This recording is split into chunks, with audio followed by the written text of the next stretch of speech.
कहलाती है। इसमें क्या होगा कि डिफ्लेशन रीजन, जो डिफ्लेशन रीजन है इसकी चौड़ाई इसमें क्या होगी, कम हो जाएगी, क्योंकि इलेक्ट्रॉन्स होंगे वो होल्स की तरफ अट्रैक्ट हो जाएंगे और होल्स होंगे इलेक्ट्रॉन की तरफ अट्रैक्ट हो जाएंगे। तो इससे क्या होगा, डिफ्लेशन रीजन की चौड़ाई कम हो जाएगी और करंट फ्लो करने लगती है। तो ये कहलाता है फॉरवर्ड बाइसिंग। अब इसका जस्ट अपोजिट होता है रिवर्स बाइसिंग। रिवर्स बाइसिंग में क्या होता है, हमने बैटरी के नेगेटिव टर्मिनल के लिए पी से जोड़ रखा है, पी टाइप से, और बात करें अगर बैटरी के पॉजिटिव टर्मिनल की, तो इसमें क्या है, इसमें हमें एन से कनेक्ट कर रखा है, इसमें क्या है, ये अपोजिट हो रहा है। तो यहाँ पे क्या होगा, यहाँ पे होल्स और इलेक्ट्रॉन के बीच रिपल्सन फोर्स होगा, अट्रैक्शन फोर्स नहीं होगा।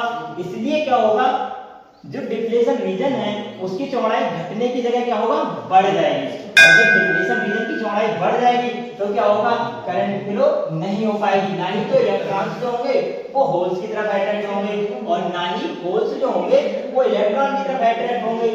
जब दोनों अट्रैक्ट नहीं होंगे और इनमें रिपल्सन फोर्स होगा, तो इसलिए डिफ्लेशन रीजन की चौड़ाई जो है बढ़ जाती है। और डिफ्लेशन रीजन की चौड़ाई बढ़ जाने के कारण इसमें क्या है, करंट का फ्लो नहीं होता है। तो इससे हमें क्या रिजल्ट क्या निकलता है कि फॉरवर्ड बाइसिंग में तो करंट फ्लो होती है, लेकिन रिवर्स बाइसिंग में क्या होता है, डिफ्लेशन रीजन की चौड़ाई बढ़ जाने के कारण करंट फ्लो नहीं होती है। तो ये होता है रिवर्स बाइसिंग। अब बात करते हैं पीएन जंक्शन डायोड। अगर उपयोग की बात करें तो इनके उपयोग कहाँ होते हैं, कहाँ पीएन जंक्शन डायोड का यूज किया जाता है। पीएन जंक्शन डायोड के यूज की बात करें तो सबसे पहली बात करते हैं जिसे हम बेसिकली मैक्सिमम यूज किया जाता है रेक्टिफिकेशन में। रेक्टिफिकेशन क्या है, जैसे कि हम देखते हैं हमारा फोन चार्ज किया जाता है, तो फोन चार्ज होता है, हमने क्या किया, एसी अल्टर, हमारे घर में अल्टरनेटिंग सप्लाई आ रही है, एसी करंट आ रही है, और एसी करंट से हम चार्जिंग के थ्रू अपने डीसी मोबाइल के लिए चार्ज करते हैं। मतलब मोबाइल में लगी डीसी बैटरी वो किस पर चार्ज हो रही है, डीसी पर चार्ज हो रही है। लेकिन हम जो सप्लाई ले रहे हैं वो कौन सी,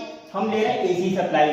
तो जो बीच का जो प्रोसेस हो रहा है वो किसके थ्रू हो रहा है, चार्जर के थ्रू। जो प्रोसेस, जो बीच का प्रोसेस कंप्लीट किया जा रहा है उसमें यूज किया जा रहा है रेक्टिफिकेशन का, जो एसी सप्लाई को डीसी में कन्वर्ट करके हमारे फोन को चार्ज कर रहा है। तो वहां पे क्या यूज किया जा रहा है, रेक्टिफिकेशन का या रेक्टिफायर का यूज किया जा रहा है। और वो किससे बना हुआ है, उसमें यूज किया गया पीएन जंक्शन का।